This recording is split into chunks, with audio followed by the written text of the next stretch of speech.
নমস্কাৰ, welcome back to my YouTube channel বাবুছ click. ষষ্ঠ শ্ৰেণীৰ ছাত্ৰ-ছাত্ৰীসকল, অনুৰণি 14 বিৰ আজি তোমালোকক 2 নম্বৰটো দিবলৈ ওলাইছোঁ। বহুতেই 2 নম্বৰটোৰ কথা কৈ আছিলা, তো আজি 2 নম্বৰটো দিবলৈ ওলাইছোঁ। বাকী এই চেপ্টাৰৰ ভিডিঅ' আগতে দিয়া আছে, যদি কোনোবাই চোৱা নাই তেতিয়াহ'লে এই ভিডিঅ' ডেছক্ৰিপশ্যনত তাৰ লিংকটো পাবা, তাত গৈ তোমালোকে বাকী অংকখিনি চাব পাৰিবা। তো আজিৰ ভিডিঅ'টো আমি আৰম্ভ কৰোঁ।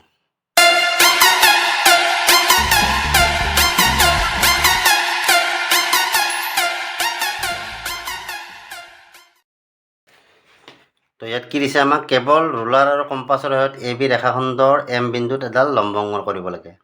আমি ইয়াত কি ব্যৱহাৰ কৰিব পাৰিম, এই কম্পাছডাল আৰু এই স্কেল পাত, এই দুপাতৰ সহায়ত আমি লম্ব অংকন কৰিব লাগিব। প্ৰথম আমি কি কৰিম, ইয়াত এ বি ৰেখাখণ্ডডাল প্ৰথমতে আমি অংকন কৰি ল'ম। চাবা, ইয়াত এডাল এ বি ৰেখাখণ্ড, যিকোনো দৈৰ্ঘ্যৰ আঁকিলেও কথা নাই, বুজি পাইছানে? ইয়াত আমি এ বি ৰেখাখণ্ড এডাল প্ৰথমতে আঁকি ল'ম। ইয়াত নাম দিছোঁ কি, এইটো এ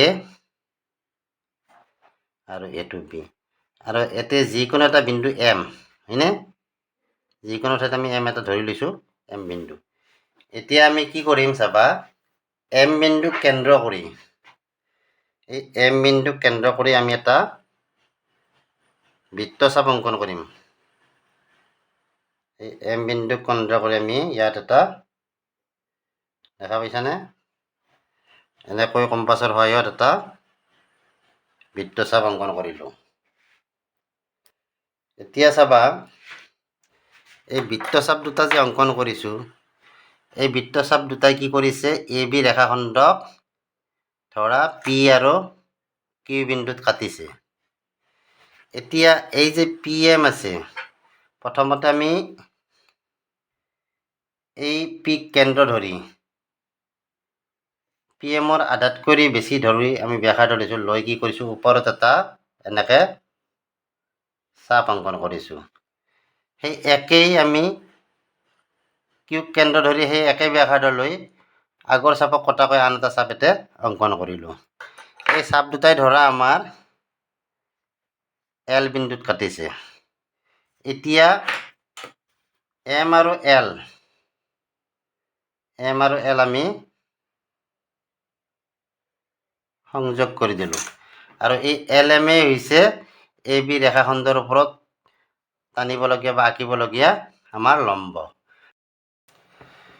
এইটো পি এমৰ আধাতকৈ বেছি নহয় দিয়া, কওঁতে ভুল হৈছে মোৰ, পি কিউৰ আধাতকৈ বেছি, পি এমৰ আধাতকৈ বেছি নহয়, বা পি এমত এনেকৈ কোৱা, যদি পি এমতকৈ বেছি ব্যাসাৰ্ধ এনেকৈ ক'ব পাৰা, নতুবা পি কিউৰ আধাতকৈ বেছি ব্যাসাৰ্ধ লৈ আমি এই বৃত্তচাপটো ওপৰৰ চাপ দুটা অংকন কৰিছিলোঁ, বুজি পাইছানে? তেনেদৰে তোমালোকে লম্ব অংকন কৰিব পাৰিবা। আৰু ইয়াৰ যিটো অংকন প্ৰণালীটো মই লিখি দিম। চাবা, প্ৰথমতে কথাটো কি হয়, যিখিনি আমি যি কৰিছোঁ সেইমতে ষ্টেপ বাই ষ্টেপ যাব। প্ৰথমতে আমি এ বি ৰেখাখণ্ডডাল অংকন কৰিছিলোঁ, গতিকে আমি লিখিম এ বি এডাল ৰেখাখণ্ড অংকন কৰা হ'ল। তাৰপিছত আমি ক'ম যে এ বি ৰেখাখণ্ডৰ ওপৰত আমি কি কৰিছিলোঁ, পি কিউ এটা বৃত্তচাপ অংকন কৰিছিলোঁ, হয়নে?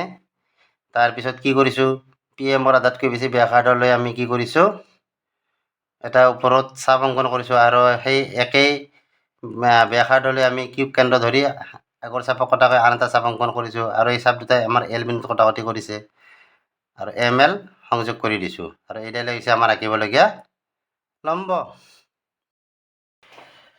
তো অংকন মূলটোত মই কি লিখিছোঁ, এ বি ৰেখাখণ্ডৰ ওপৰত এম যিকোনো এটা বিন্দু লোৱা হ'ল। এইটো এ বি ৰেখাখণ্ডৰ ওপৰত এম যিকোনো এটা বিন্দু, এম বিন্দু কেন্দ্ৰ ধৰি যিকোনো ব্যাসাৰ্ধ লৈ এটা বৃত্তচাপ অংকন কৰা, বৃত্তচাপ আঁকা হ'ল, আৰু এই চাপে এ বিক পি আৰু কিউ বিন্দুত ছেদ কৰে।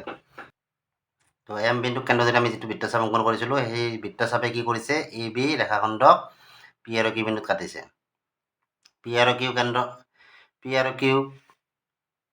কেন্দ্ৰ ধৰি পি এমতকৈ বেছি ব্যাসাৰ্ধ আমি লৈছিলোঁ, এই দুটা চাপ আগতে বেছি ব্যাসাৰ্ধ লৈ দুটা পৰস্পৰ ছেদি বৃত্তচাপ আঁকা হ'ল, আৰু এই চাপ দুটাই এল বিন্দুত কটাকটি কৰে, এই এল বিন্দুত কটাকটি কৰিছে, হয়নে? এম আৰু এল আমি সংযোগ কৰি দিছোঁ। এতিয়া এম এল এ হ'ল এ বি ৰেখাখণ্ডৰ ওপৰত এম বিন্দুত লম্ব, এইডালে হৈছে আমাৰ এম বিন্দুৰ ওপৰত আঁকিব লগা লম্ব। তো এইখিনি হৈছে অংকন প্ৰণালী, এনেদৰে তোমালোকে লিখিব পাৰিবা। তো এইখিনি আছিল ভিডিঅ'টো চাই যদি ভাল লাগে ভিডিঅ'টো লাইক কৰিবা, চেনেলটো ছাবস্ক্ৰাইব কৰিবা, আৰু যিমান পাৰা সিমান শ্বেয়াৰ কৰিবা।